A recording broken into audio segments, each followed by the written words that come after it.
எல்லாருக்கும் ஒரு மிகப்பெரிய வணக்கம். நம்ம எஸ்கேனாவுடைய மாவீரன் படத்துடைய லேட்டஸ்ட் அப்டேட் தான் இன்னைக்கு இந்த ஒரு வீடியோவில் பார்க்க போகிறோம். மாவீரன் படத்தில் நம்ம எஸ்கேனாவுக்கு அம்மாவா சரிதா மேம் தான் நடிக்கிறாங்க அப்படிங்கிற மாதிரி அதிகாரப்பூர்வமாக அறிவிச்சிட்டாங்க. பட் நம்ம எஸ்கேனாவுக்கு இந்த ஒரு படத்தில் ஒரு சிஸ்டரும் இருக்காங்களாம். அந்த ஒரு ரோலை யார் ப்ளே பண்ண போகிறாங்க அப்படின்னு கேட்டிங்கன்னா, யூடியூப்பில் ஃபேமஸாக உள்ள மோனிஷா பிளெஸ் அப்படிங்கிறது தான் இந்த ஒரு படத்தில் நம்ம எஸ்கேனாவுக்கு சிஸ்டராக நடிக்க போகிறாங்க அப்படிங்கிறதால வெளியே வந்திருக்கு. அவங்களை இது வரைக்கும் நான் பார்த்தது கிடையாது. பட் இது வரைக்கும் அந்த ஒரு ஃபோட்டோ அப்படிங்கிறது இப்போ நீங்கள் ஸ்க்ரீன்லேயே பார்க்கலாம். இவங்க தான் நம்ம எஸ்கேனாவுக்கு சிஸ்டராக மாவீரன் படத்தில் நடிக்க போகிறாங்களாம். இதை தொடர்ந்து மாவீரன் படத்துடைய இன்னொரு அப்டேட் என்ன அப்படின்னு கேட்டிங்கன்னா, இந்த ஒரு படத்தில் பிரபுதேவா ஒரு சாங்கு கொரியோகிராஃப் பண்ண போகிறாரு அப்படின்றாலும் வெளியே வந்திருக்கு. அவருடைய கொரியோகிராஃபில் வெளியே வந்த பாடல் எல்லாமே செம்ம ஹிட்டான தொடர்ந்து நம்ம எஸ்கேனா பிரபுதேவாவுடைய காம்போ அப்படிங்கிறது கொஞ்சம் ஃப்ரெஷ்ஷாக இருக்கும். இந்த ஒரு பாடலும் எந்த மாதிரி வரப்போகுது அப்படிங்கிற ஒரு எதிர்பார்ப்பும் அதிகமாகவே இருக்குது. ஏன்னா இந்த ஒரு படத்தில் நம்ம எஸ்கேனாவுக்கு ஒரு புது மியூசிக் டைரக்டர் அப்படிங்கிறப்போ அவருடைய மியூசிக்கில் பிரபுதேவா கொரியோகிராஃப் பண்ண போகிற அந்த ஒரு பாடல் எந்த மாதிரி இருக்க போகுது அப்படிங்கிறத வெயிட் பண்ணி பார்த்து தெரிஞ்சுக்கலாம். இதை தொடர்ந்து பிரின்ஸ் படத்துடைய ஃபர்ஸ்ட் சிங்கிளுக்கான அப்டேட் அப்படின்னு நிறைய பேர் கேட்டு தான் இருக்காங்க. கூடியில் இதோடைய அஃபீஷியல் அனௌன்ஸ்மெண்ட் வரப்போகுது. இது 14 இல்லைனா 15ஆம் தேதி வர்றதுக்கான வாய்ப்புகள் இருக்குது அப்படிங்கிற மாதிரி சொல்கிறாங்க. வாய்ப்பு தான் இருக்குது. கன்ஃபார்மாக இந்த ஒரு டேட் அப்படின்னு கிடச்சிச்சு அப்படின்னா கன்ஃபார்ம் நம்மளோட சேனல் சொல்லிடலாம். அது மட்டும் இல்லாமல் இதோடைய ஃபர்ஸ்ட் சிங்கிள்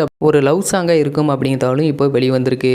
அதனால் கூடியில் இதோடைய அஃபீஷியல் அனௌன்ஸ்மெண்ட் அப்படின்னு நம்ம எதிர்பார்க்கலாம். அது அஃபீஷியல் அனௌன்ஸ்மெண்ட் நம்மளோட சேனல் அதுக்கான வீடியோ கன்ஃபார்ம் வரும். இந்த ஒரு வீடியோ பிடிச்சிருந்தா ஷேர் பண்ணுங்கள், லைக் பண்ணுங்கள், மறந்துடாம எங்களோட சேனலை சப்ஸ்கிரைப் பண்ணிங்க.